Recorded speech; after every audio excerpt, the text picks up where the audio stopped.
하나님을 믿게 되면 이라는 제목으로 우리 김정민 목사님께서 말씀 전하실 때 많은 은혜 받으시기 바랍니다.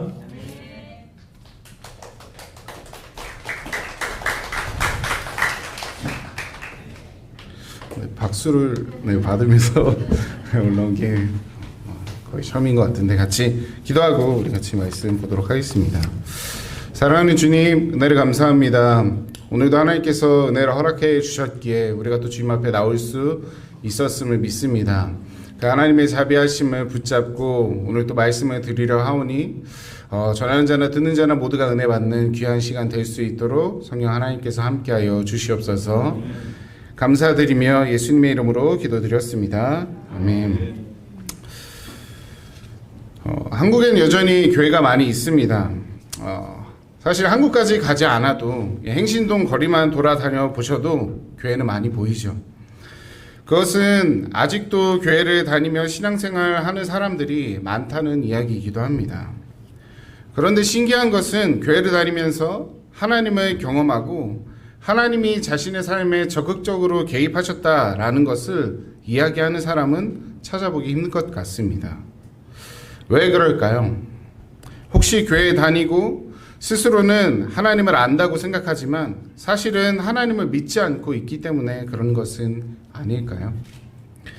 오늘 우리가 읽은 사무엘상 1장의 상황을 살펴보면 그에 대한 답을 찾을 수 있을 것 같습니다. 사무엘상 1장은 아직 이스라엘이란 나라가 세워지기 전의 이야기를 다루고 있습니다. 이때에는 사사라고 불렸던 하나님의 사람들이 일정 시기를 이스라엘을 다스리면서 하나님의 뜻대로 이스라엘 백성들을 인도했던 시기였습니다. 왜 이런 시기가 있었냐면 이스라엘 백성들이 모세와 함께 이집트에서 나왔었죠. 그런 뒤에 광야에서 40여 년 동안 생활을 했습니다. 그 후 하나님께서는 여호수아라는 사람을 리더로 이스라엘에 세우시고 그와 함께 이스라엘 백성들을 가나안에 들어가게 하셨고 그리고 가나안을 정복하는 그런 사업을 하셨습니다. 그렇게 세월이 지나고 난 뒤 가나안의 큰 거점들을 점령하고 나서 여호수아가 나이가 많아지자 하나님은 이스라엘 12지파에게 각자 땅을 분배해 주시고 분배받은 땅을 더 정복하라고 명령하셨습니다. 그렇게 하나로 뭉쳐있던 이스라엘이 각 지파별로 흩어지고 그렇게 각자 맡은 자리에서 하나님께서 주어주신 대로 각자의 싸움을 해나가는 시기가 사사시대였다라는 것이죠. 그런데 그 시기에 모세나 여호수아가 리더가 되어서 중심이 되어서 다 같이 움직였던 이스라엘 백성들이 이 사사시대에는 이상한 모습을 보이기 시작합니다. 각자의 자리에서 자기에게 맡겨진 싸움을 해야 하는데 그 싸움을 제대로 하지 않았습니다. 그것에 대한 대표적인 예가 사사기 1장 19절 말씀입니다. 우리 같이 한번 읽어보겠습니다. 시작. 주님께서 유다지파 사람들과 함께 계셨으므로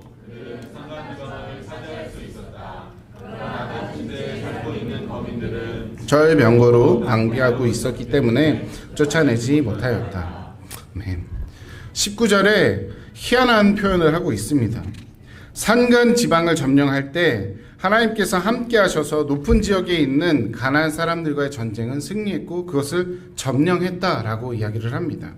그런데 낮은 지역은 점령하지 못했다고 합니다. 다시 한번 말씀 보여주시겠습니까? 그 이유를 뭐라고 들고 있습니까?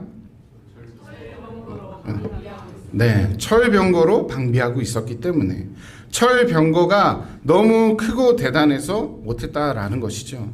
가나안 사람들의 무기가 좋아서 그곳을 점령하지 못했다라고 이야기를 합니다. 일반적인 상식으론 이것이 맞습니다. 일반적으로는 좋은 무기를 가진 쪽이 전쟁에서 승리하게 되는 것이죠. 그런데 이스라엘 백성들은 이 상황이 납득이 되지 않아야 합니다. 왜 그렇습니까? 이전에 이스라엘 백성들은 이런 적들에게 승리하는 그런 전쟁을 무수히 많이 해왔기 때문입니다. 그들이 자신들보다 좋은 무기를 갖고 있던 백성들과의 전쟁에서 어떻게 이겼습니까? 바로 만군의 여호와 하나님, 승리케 하시는 하나님으로 인해 이스라엘은 승리했습니다. 하나님은 특별히 철병거에 약하신 분이 아니십니다. 하나님은 여전히 만군의 여호와시고 아무리 대단한 무기라도 하나님 앞엔 아무것도 아니라는 것이죠. 이스라엘 백성들이 하나님을 진정으로 의지했다면 그들은 전쟁에서 승리할 수 있었다는 것입니다. 그런데 유다 지파가 핑계를 대고 있죠. 무기가 너무 대단하니 그들과 우리를 비교하니 우리는 그들을 이길 수 없습니다. 철병구가 하나님보다 더 크게 느껴진 것입니다. 여리고를 점령하게 하신 하나님, 수많은 적들의 연합에서도 이스라엘의 실력이 아니라 하나님으로 인해 승리케 하신 그 하나님이 이스라엘과 함께하고 계신데 이스라엘 백성들은 그 하나님을 잊었습니다. 흩어져서 자기의 자리에서 자신들의 싸움을 해야 하니까 승리케 하신 하나님이 아니라 자신들 눈앞에 보이는 것에 집중하기 시작한 것이죠. 그 눈앞의 것들을 집중하니 자신들은 초라하게 느껴졌습니다. 승리를 주시는 만군의 여호와 하나님을 의지하지 않습니다. 이것이 이스라엘을 대표하는 유다 지파에서 나타난 모습이었습니다. 나머지 지파는 더했습니다. 이런 모습이 계속되다가 여호수아가 사사기 2장에서 공식적으로 죽자 이스라엘 백성들은 하나님을 완전히 배반하기 시작합니다. 사사기 2장 8절부터 12절 말씀인데요. 제가 읽겠습니다. 같이 따라와 주십시오. 주님의 종인 눈의 아들 여호수아는 110살에 죽었다. 그리하여 그들은 그가 유산으로 받은 땅의 경계선 안 에브라임 산간 지방인 가스산 북쪽 딥낫 헤레스에 그를 묻었다. 그리고 그 세대 사람들도 모두 죽어 조상들에게 돌아갔다. 그들이 죽은 뒤에 새로운 세대가 일어났는데 그들은 주님을 알지 못하고 주님께서 이스라엘을 돌보신 일도 알지 못하였다. 이스라엘 자손이 바알 신들을 섬겨 주님께서 보시기에 악한 행동을 일삼았으며 이집트 땅에서 그들을 이끌어내신 주 조상의 하나님을 저버리고 주위의 백성들이 섬기는 다른 신들을 따르며 경배하여 주님을 진노하시게 하였다. 아멘. 하나님을 떠나 우상 숭배하는 삶을 살아가게 된 것이죠.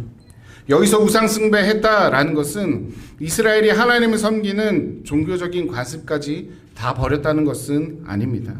적당히 안식일과 절기는 지켜주지만 말 그대로 하나님을 섬겨주는 모습으로 살았습니다. 거지에게 적선하듯 하나님에게 신앙을 던져주는 듯한 그런 종교 생활을 했던 것이죠. 그러니 하나님은 그것을 두고 보실 수 없으셨습니다. 망하는 길로 가는 자식들을 그대로 내버려 둘 수 없어서 하나님이 조치를 취하기 시작하셨습니다. 이런 이미지죠. 죄를 짓고 하나님을 잊으며 살아가는 이스라엘 백성들은 하나님께서 그대로 내버려 둘 수 없었기 때문에 주변 나라를 들어서 압제를 당하게 하셨습니다.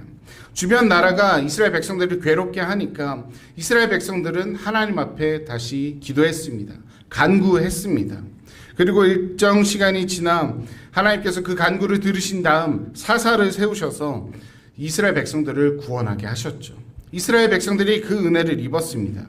그 은혜를 입고 나서 이스라엘 백성들은 기뻐했고 하나님을 찾는 듯한 회개한 듯한 모습을 갖고 살아갔습니다. 그런데 이것이 시간이 지나자 이스라엘 백성들은 그것을 또 잊어버리고 하나님을 잊은 채 살아갑니다. 아까 그림에서 보셨으면 이것이 원이 아니라 계속 꼬아지는 모습으로 보여지고 있습니다. 이것은 사사기에 기록된 이 내용이, 이 반복이 그냥 계속 반복되는 것이 아니라 그것이 계속 시대를 넘어가면 넘어갈수록 그 악함의 질이 더 나빠졌고 그와 비례해서 세워진 사사의 상태도 더 안 좋아져서 그렇게 그림으로 표현된 것입니다. 그래서 하나님은 사사 시대를 향해서 이런 표현을 하십니다. 사사기 21장 25절 같이 읽겠습니다. 시작. 그때에는 이스라엘의 왕이 없었으므로 사람들은 저마다 자기의 뜻에 맞는 대로 하였다. 자기의 뜻대로 사는 시대, 모두가 왕처럼 생각하고 행동했던 시대가 바로 사사 시대였다는 것이죠. 사무엘상 1장, 우리가 읽었던 사무엘상 1장이 바로 이런 사회적, 종교적 분위기를 갖고 있었습니다. 요즘 우리와 비교하면 어떻습니까? 굉장히 비슷한 모습을 갖고 있는 것 같습니다. 교회는 다니는 사람이 많습니다. 주일에 교회에 나와 신자처럼 살아가는 사람들의 모습은 너무나 많습니다. 그런데 평일에 하나님을 믿는 신자의 모습으로 살아가는 사람들이 적다는 것이죠. 그래서 평일엔 자신이 중요하게 생각하는 것을 추구하며 살아갑니다. 돈만 벌면, 성공만 한다면, 내가 원하는 것만 이룰 수 있다면, 이 고통만 넘어갈 수 있다면 하나님이 아니어도 괜찮습니다. 하나님의 방법이 아니어도 상관이 없습니다. 일단 성공하고 잘 되고 보자라고 생각하는 것이죠. 그리고 그때 내가 얻은 것으로 헌금도 하고 불쌍한 사람도 돕고 그러면서 적당하게 하나님의 이름 한번 이야기해주고 하면 된다라는 그런 생각을 갖고 살아가는 그리스도인이라고 불리는 사람들이 너무나 많습니다. 이런 시대에 우리는 어떻게 살아가야 할까요? 한나의 모습을 통해서 그 답을 한번 찾아가 보려고 합니다. 사사 시대에는 하나님을 잊어버리며 살아가는 시대였다라고 말씀드렸습니다. 그런 상황에 한나는 결혼을 했습니다. 남편은 엘가나였고 한나를 정말 많이 사랑해주고 아껴주는 사람이었습니다. 한나는 남편에게 인간적으로 충분한 사랑을 받았습니다. 그렇게 사랑하며 지내는데 한나에게 문제가 있었죠. 그 문제는 바로 아이가 생기지 않는 문제였습니다. 이스라엘 백성들은 아이가 생기지 않는 것은 하나님께 버림받았다는 증거라고 생각했습니다. 그러니 한나와 엘가나는 속이 타들어갔고 그로 인해 엘가나는 두 번째 부인을 맞이하게 되죠. 그 이름은 브니나였습니다. 그런데 브니나와 결혼을 하니 브니나가 아이가 생겼습니다. 그러면 한나는 어떤 생각을 하게 될 것 같습니까? 이것이 이전에는 부부의 문제라고 생각할 수 있었는데 문제가 나에게 있었구나. 내가 잘못이었구나. 그러면서 자신을 갉아먹는 생각을 계속 하게 되었겠죠. 남편은 자기 때문에 힘들었을 것이라는 죄책감. 그러면서 또 한편으로는 내가 얼마나 큰 죄를 지었길래 하나님은 나에게서 어떤 죄를 발견하셨길래 나에게 이런 아픔을 주시는 건가 라며 원망도 했을 것입니다. 이런 자기 비하, 자기를 용납하지 못하고 용서하지 못하는 생각이 스스로를 힘들게 했을 것이 분명합니다. 그런데 문제가 거기에서 끝나지 않았습니다. 엘가나의 다른 부인인 브니나가 한나를 괴롭히기 시작했죠. 사무엘상 1장 6절부터 7절 말씀 같이 한번 읽어보겠습니다. 시작. 주님께서 한나의 태를 닫아 놓으셨으므로 이런 일이 매년 거듭되었다.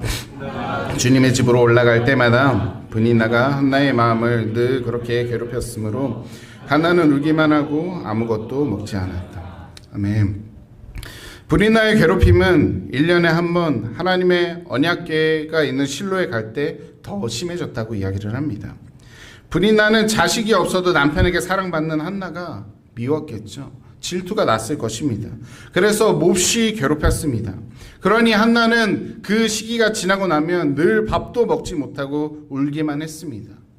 힘든 상황에서, 절망적인 상황에서 자신이 할 수 있는 것이 그것밖에 없다고 생각했기에 그렇게 행동한 것입니다. 그런데 어느 날 한나에게 변화가 찾아왔습니다. 힘들 때 자신은 우는 것, 밥 안 먹지 않고 속상해하는 것만 할 수 있다고 생각했는데 다른 할 수 있는 것을 찾아낸 것이죠. 그것이 바로 하나님을 찾는 것이었습니다. 갑자기 한나가 왜 이런 변화를 맞이하게 됐을까요? 그 이유는 한나가 기도하고 있을 때 당시의 대제사장이었던 엘리와 한나의 대화를 살펴보면 알 수 있습니다. 우리 사무엘상 1장 15절 16절 같이 한번 읽어보겠습니다. 시작. 한나가 대답하였다. 제사장님, 저는 술에 취한 것이 아닙니다. 포도주나 독한 술을 마신 것이 아닙니다.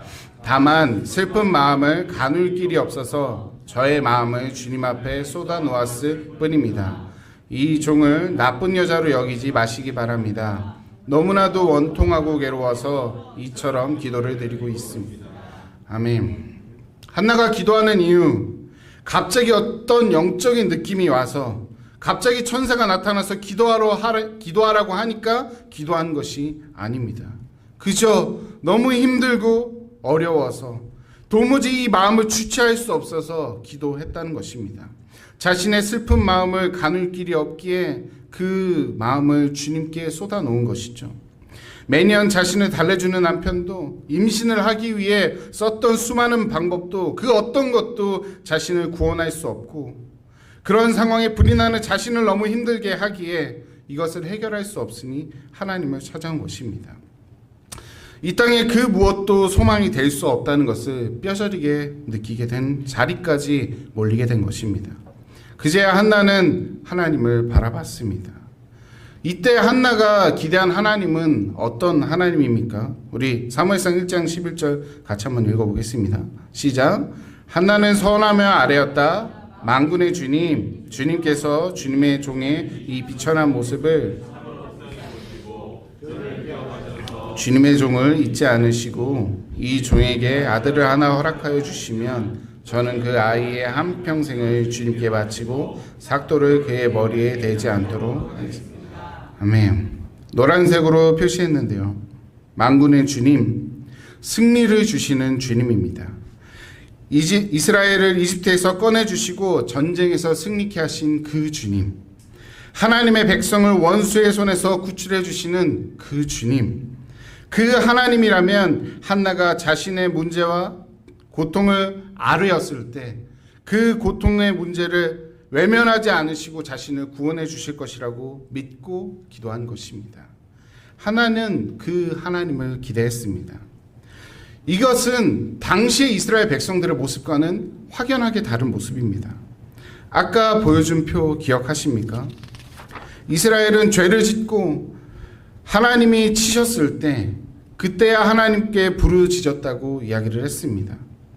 그런데 마지막 사사인 삼손 시대가 되면 이스라엘 백성들은 하나님을 찾는 것조차 잊어버리는 그런 지경에까지 이르렀습니다. 완전히 영적으로 어두워져서 하나님을 찾을 생각조차 못하고 있자 하나님은 삼손의 부모에게 찾아가 내가 아이를 줄 것이다, 그를 나시린으로 세워야 한다라는 말을 할 정도로 그렇게 영적으로 어두워진 지경까지 갔습니다. 그렇게 답이 없는 상황에서도 계속 오답만 찾아서 돌아다니는 이스라엘 백성들, 그들이 가득한 그 상황에서 자신의 삶의 문제를 하나님께 가져와 하나님을 기대하며 하나님께 은혜를 구하는 사람이 나타났습니다. 이때 하나님의 마음이 어땠을까요? 자신들이 하나님을 알고 믿는다고 하면서 사실은 머리로만 알던 이스라엘 백성 중에서 진짜로 하나님을 의지하는 자, 정말로 자신을 책임지고 인도하실 하나님을 믿는 자가 나오니 하나님은 정말 기쁘셨을 것입니다. 그 기쁜 마음을 갖고 하나님은 한나의 인생에 적극적으로 개입하기 시작하셨습니다. 한나의 인생은 그때부터 바뀌게 됩니다. 성전만 왔다 갔다 하면서 머리로만 하나님을 알았던 그 상황에서 정말 하나님을 믿고 의지하게 되니까 그녀의 삶엔 하나님을 믿게 된 자에게 생기는 변화가 나타나게 된 것이죠. 어떤 변화가 나타났습니까? 첫 번째로는 기도했습니다. 하나님을 믿게 되자 하나님의 도움을 구했습니다. 사무엘서 1장 7절을 같이 읽어보겠습니다. 시작. 이런 일이 매년 거듭되었다. 한나가 주님의 집으로 올라갈 한나는 울기만 하고 아무것도 먹지 않았다. 이전에 괴로웠을 때 한나는 어렵고 힘들 때 밥 안 먹고 울기만 했습니다. 자신의 아픔과 고통에만 집중했던 것이죠. 그런데 하나님을 믿게 되니 자신의 고통, 아픔, 어려움보다는 먼저 하나님을 의지하게 됐습니다. 사무엘상 1장에 나오는 한나가 기도하는 모습은 아마도 거의 처음 기도하는 모습이거나 아주 오랫동안 쉬었다가 기도한 것으로 보여집니다. 이것을 어떻게 알 수 있냐면 한나는 결혼하고 난 뒤 1년에 한 번씩 남편 엘가나와 함께 당시에 하나님의 약속이 적힌 언약궤가 있던 실로에 가서 그곳에 있는 성막에서 제사를 드렸습니다. 그때마다 불이 나는 한나를 괴롭혔죠. 그런데 이전에 한나는 기도하지 않았습니다. 어려움이 있었지만, 힘들었지만, 고통스러웠지만 기도하지 않았습니다. 엘리가 기도하는 한나의 모습을 보고 반응하는 장면을 살펴보면 그것을 알 수 있습니다. 그것을 확인하기 위해서 먼저 한나와 엘리와의 관계를 생각해 봐야 되는데, 사무엘상 1장 9절에 이런 말씀이 있습니다. 한 번은 엘가나 일행이 실로에 있는 주님의 집에서 음식을 먹고 마신 뒤에 한나가 일어나서 자리를 떴다. 그때 제사장 엘리는 주님의 성전 문설주 곁에 있는 의자에 앉아 있었다. 이것을 통해 엘리가 이전에 한나를 알았다라는 것을 유추해 볼 수 있죠. 실로에 있던 주님의 집이라고 표현되어 있는 그곳은 당시에 언약궤를 보관하고 있었던 성막을 이야기하고 있습니다. 그러니 대제사장이었던 엘리는 성막을 관리하고 책임졌습니다. 그러다 보니 당연히 매년 제사를 드리러 오는 엘가나 가정을 알고 있었을 것이 분명합니다. 그리고 멀리서 그들을 얼굴만 보고 그냥 얼굴만 아는 것이 아니라 그곳에서 제사를 드리고 난 뒤 먹고 마시는 엘가나 가정과 함께 식사 교제도 했을 것이 분명합니다. 그러면 엘가나의 가정의 상황을 알았을 것이죠. 그 엘리가 한나가 기도할 때 어떤 반응을 보이게 됩니까? 사무엘상 1장 10절과 13절 14절 이런 말씀이 있습니다. 한나는 괴로운 마음으로 주님께 나아가 흐느껴 울면서 기도했다. 한나가 처음 기도하는 내용입니다. 그 내용이 있고 나서 엘리가 한나를 주목하고 있는 모습이죠. 13절 한나가 마음속으로만 기도를 드리고 있었으므로 입술만 움직이고 소리는 내지 않았다. 그러므로 엘리는 한나가 술에 취한 줄로 생각하고 그를 꾸짖었다. 언제까지 술에 취해 있을 것이요? 포도주를 끊으시오. 한나는 소리는 내지 않았지만 울면서 기도했습니다. 그런데 엘리는 오히려 그 한나에게 술을 끊으라고 이야기를 하죠. 한나가 기도하고 있다는 것을 상상도 못하는 반응입니다. 엘리가 이렇게 반응하는 것은 그가 영적으로 어두운 것도 있지만 이전에 한나가 매년 어려울 때마다 하나님 앞에 나와서 기도했던 그 경험이 있다면 엘리가 올해도 힘들어서 나와서 기도했겠구나 라고 생각했을 것입니다. 그런데 한나의 기도하는 모습을 보고 엘리는 그것을 상상도 못합니다. 그것을 보고 술 취해서 성막에 나와 술주정 부린다고 생각한 것입니다. 한나의 기도가 처음으로 시작됐다는 것이죠. 하나님을 만나고 난 뒤 한나가 변화되었다라는 것입니다. 중요한 것은 한나가 그때부터 기도를 시작했다는 것. 자신의 속상한 마음이 밥을 아무리 굶고 아무리 크게 우려도 해결되지 않자 마지막으로 남은 하나님께 나와서 지푸라기를 잡는 심정으로 하나님께 매달리는 모습으로 나타났다는 것입니다. 진심으로 간절하게 너무 간절해서 자신을 불쌍히 여겨주시는 마음으로 한나는 기도했습니다. 인생의 막다른 길, 도무지 답이 없어 보이는 길이 찾아오자 하나님을 찾아간 것이죠. 하나님은 그런 한나를 보시고 은혜를 내려주셨습니다. 자신을 간절히 찾는 자에게 은혜를 베푸신 것이죠. 우리에게 이 부분은 정말 중요한 부분이고 희망이 되는 부분입니다. 내가 희망이라고 생각하고 소망이라고 생각하고 행복이라고 생각하고 나를 복되게 여길 것이라고 생각했던 이 세상의 것들이 결국 아무것도 아니라는 것을 알게 될 때, 거기에 소망이 없다는 것을 고백하며 하나님을 찾게 될 때, 그때가 언제가 되었던 간에 하나님은 나를 만나주신다는 것이죠. 나를 기다리시고 그때 하나님은 나와 동행하시고 그래서 하나님의 백성답게 살아갈 수 있는 길을 열어가 주신다는 것입니다. 내 옆사람만 만나주시는 것 같던 옆사람의 하나님이 나의 아버지로 변화된다는 것이죠. 여러분은 그런 주님을 만나고 싶습니까? 그러면 하나님께 소망을 두고 하나님께 간구해야 됩니다. 믿음의 발걸음을 내디디셔야 됩니다. 내가 소망이라고 생각했던 것, 내 인생을 안전하게 지켜줄 것이라고 믿었던 그것들, 돈, 건강, 친구들, 가족들, 자녀 학벌, 직장과 같은 것들이 나를 지켜주는 것이 아니라 오직 하나님께 소망이 있다는 것을 진심으로 믿고 하나님께 매달려야 합니다. 그때 우리는 승리케 하시는 만군의 여호와 하나님, 나의 삶을 역전시키는 하나님을 경험하게 될 것입니다. 하나님을 믿게 된 한나가 경험한 두 번째 변화는 기도를 응답받았다는 체험입니다. 사무엘상 1장 19절과 20절 우리 같이 읽어보겠습니다. 시작. 다음날 아침 그들은 일찍 일어나 엘가나가 아내 한나와 동침하니 한나를 기억하여 주셨다. 한나가 임신을 하고 달이 차서 아들을 낳았다. 한나는 주님께 구하여 얻은 아들이라고 하여 그 아이의 이름을 사무엘이라고 지었다. 아멘. 기도가 응답되는 것은 당시 이스라엘 백성들에게 또 한나에게 너무나 생소한 일이었습니다. 그런데 한나가 진심으로 하나님께 나아가 자신의 아픔과 어려움을 구하니 하나님께서 그 기도에 응답해 주셨습니다. 자신을 구원해 주시고 원수 갚아 주시는 그 하나님을 체험한 것입니다. 이 부분이 굉장히 놀라운 부분입니다. 왜냐하면 자신의 삶의 대부분을 자신을 찾지도 않던 자가 어려우니 그때서야 자신에게 찾아와 힘들다고 간구하니 하나님은 어떻게 반응해 주셔야 합니까? 사실 우리 상황에서도 우리의 삶에서도 그와 비슷한 일들이 많이 나타나지 않습니까? 오랫동안 연락이 되지 않던 친구가 갑자기 연락을 와서 갑자기 카톡을 보내서 안부를 묻고 난 뒤 돈을 빌려달라고 한다던가 자기가 결혼한다고 이야기를 한다던가 자기 자녀가 결혼한다고 이야기한다던가 아니면 다단계로 초대한다던가 그러면 여러분들 어떻게 반응하십니까?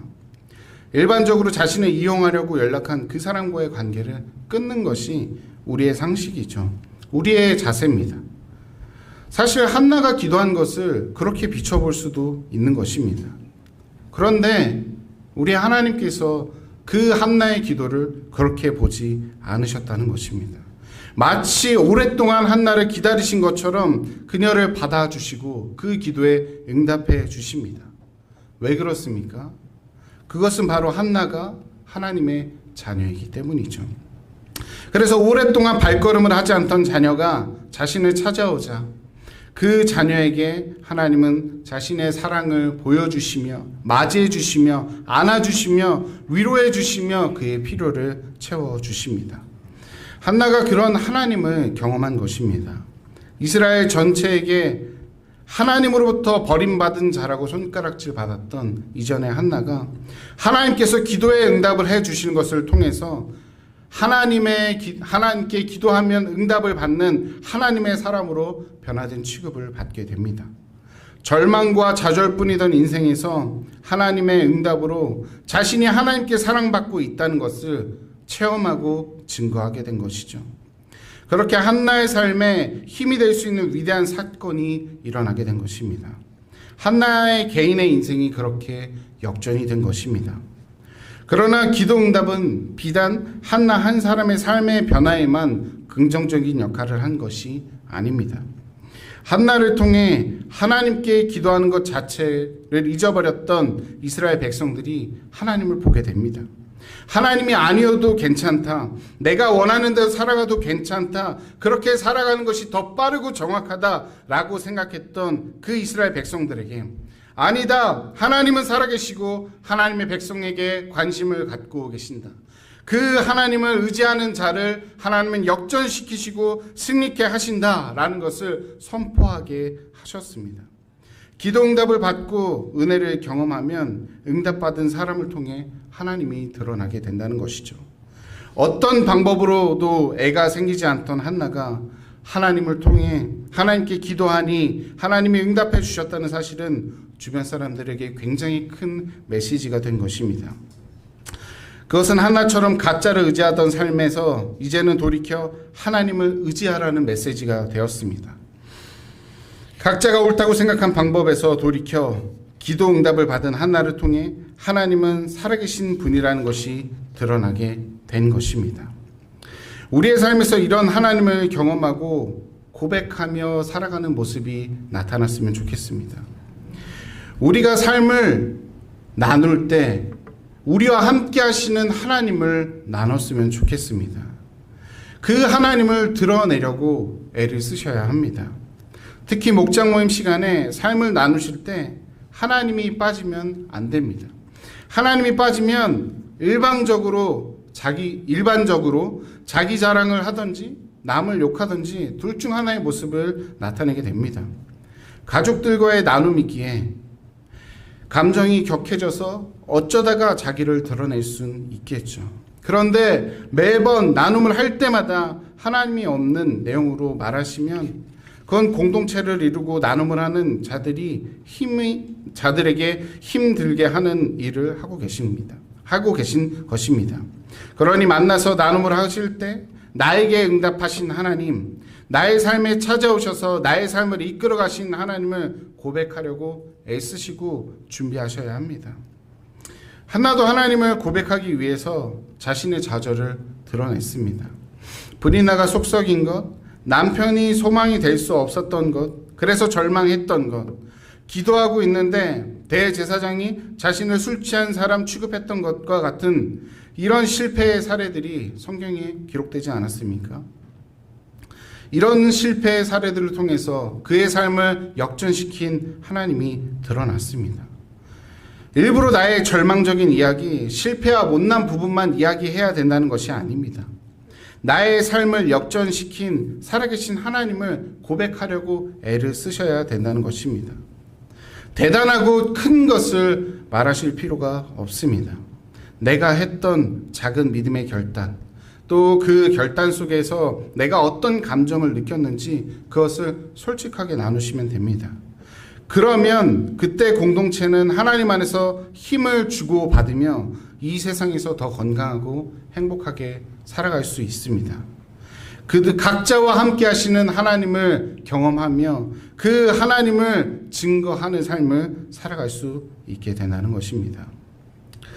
사랑하는 상대가족 여러분, 하나님을 믿게 된 한나의 삶에 두 가지 변화가 나타났다고 했습니다. 기도했고 응답을 받았습니다. 기도는 삶을 살아갈 때 내 힘과 방법으로 살 수 없다는 고백입니다. 나를 사랑하시는 그 하나님 앞에 나를 봐달라는 울부짖음이죠. 그리고 기도 응답은 나를 사랑하시며 나에게 관심이 있으신 하나님을 체험하는 하나님에 대한 체험이죠. 그리고 그것은 역전에 대한 경험이 되고 그 응답을 통해서 하나님이 전해지게 되는 선포이기도 합니다. 우리의 삶에 이런 변화들이 나타났으면 좋겠습니다. 한나가 이런 변화가 자신의 삶에 나타난 뒤 어떠한 삶을 살아가게 됐을 것 같습니까? 하나님이 기뻐하시는 삶을 살아가기로 더욱더 애를 쓰며 결단하며 살아갔습니다. 임신에 된 한나는 기도한 대로 사무엘을 하나님께 바치죠. 평생 그가 하나님의 사람으로 살 수 있게 도와주었습니다. 어렸을 때부터 성막에서 대제사장을 도우며 하나님의 사람으로 평생 살 수 있도록 도와주었다는 것이죠. 하나님은 그 한나의 모습을 귀하게 보시고 이후에 한나가 더 많은 아이를 가질 수 있게 아이를 더 주십니다. 복을 내려 주셨죠. 한나가 이런 경험을 하면서 얼마나 기뻤을까요? 하나님은 그런 한나를 보시며 같이 기뻐하셨을 것입니다. 우리의 삶에 이런 변화들이 나타났으면 좋겠습니다. 하나님을 믿으십니까? 그분이 나의 아버지가 맞습니까? 그렇다면 진심으로 나의 어려움을 들고 하나님 앞에 나와 하나님께 은혜를 구하시기 바랍니다. 내 힘과 내 방법이 아닌 내가 중요하게 생각했던 것들이 아닌 하나님을 의지하고 살아가시는 모습을 다시 회복하시기 바랍니다. 그러면 하나님은 분명 응답해 주십니다. 하나님은 한나만 사랑하는 것이 아니라 한나만 사랑하시고 한나에게만 관심이 있으신 것이 아닙니다. 2023년 8월 23일에 창대교회에 나와 예배를 드리는 여러분들 모두 하나님의 자녀이죠. 하나님은 그 하나님의 자녀에게 관심이 있으십니다. 그 자녀가 하나님을 의지하고 찾기를 기다리고 계십니다. 그러니 하나님의 자녀인 여러분, 하나님만이 나의 힘과 능력이 되심을 고백하시고 나의 문제를 주님께 맡기시고 하나님의 응답을 체험하는 복을 경험하시길 바랍니다. 그로 인해 나를 사랑하시는 하나님을 경험하시고 나를 사랑하시는 하나님을 자랑하셔서 언덕 위의 마을처럼 등잔 위의 불처럼 하나님의 숨길 수 없는 사랑을 진실되고 복되게 전하시는 삶을 사시길 정말로 간절히 소망합니다. 시간 우리 같이 기도하였으면 좋겠습니다. 하나님께서 은혜를 주시길, 내가 하나님 앞에 나아가길, 내 삶의 문제를 하나님 앞에 드리고 하나님께서 그 드려진 나의 기도를 응답해 주시길 우리 시간 같이 기도하시고 제가 마무리 기도하고 말씀 마치도록 하겠습니다. 우리 같이 주여 한번 하시고 간절하게 기도하도록 하겠습니다. 주여, 하나님 은혜를 주심을 감사합니다. 하나님, 우리 하나님께서 은혜를 베풀어 주심으로 말미암아 주님 앞에 나와 기도할 수 있게 하셨음을 압니다. 하나님, 기도하며 나아가는 것, 하나님을 의지하며 살아가는 것, 그것은 하나님께만 맡겨져 있는 것을 고백하는 것 아니겠습니까? 인생을 주님 앞에 맡기고 살아가는 저희가 될 수 있도록 하나님께서 도와주시고, 그렇게 하나님 앞에 맡겼을 때 하나님께서 체험해 주시고 하나님께서 함께 해주시고 하나님께서 응답해 주신다는 것을 경험함으로 하나님과 더욱더 복되게 살아가는 자들이 될 수 있도록 인도하여 주시옵소서. 믿음으로 고백한 자들에게 하나님께서 응답하여 주시고 그의 삶을 전시켜 주시옵소서.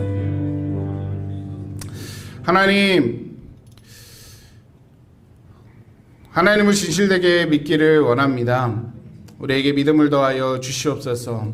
그 믿음으로 주님 앞에 우리의 모든 것을 아뢰을 때 하나님께서 응답해 주실 것을 믿습니다.